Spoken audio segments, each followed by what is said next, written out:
want to welcome you to the Ask Jeff YouTube channel. Here's today's question.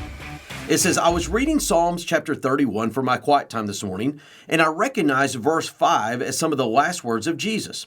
Is Luke 23:46 a direct quote of Psalms 31:5? If so, does it have any special significance? Well, this is one of those passages where it talks about in Psalms that into your hands I commend my spirit. One of the great things about the Psalms is they're so multi-layered. What I mean by that is this. We know that the Lord inspired King David to write many of the Psalms, and he is dealing with situations and circumstances that are a part of his life some 3,000 years ago. But we also know that many of these Psalms, though the Lord inspired them with his life, are a picture of events to come. Many of them are messianic. When you look at Psalms 22 and being pierced in the hands and surrounded by dogs, and here you have this famous, in your hands I commend my spirit, which is exactly what Jesus did say as his very last of the 7 statements on the cross. So the question is, does this have a special significance? Well, of course it does.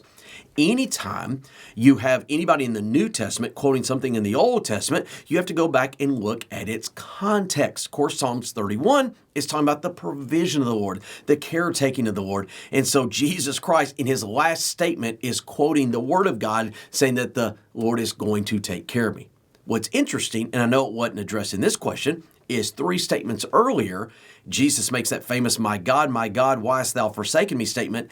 That was a quotation from Psalms 22. So again, anytime we have a quotation in the New Testament, we got to go look back at the Old Testament and see what the context is. I believe that Jesus Christ was very familiar with Psalms 31 because being the Lord, he wrote it.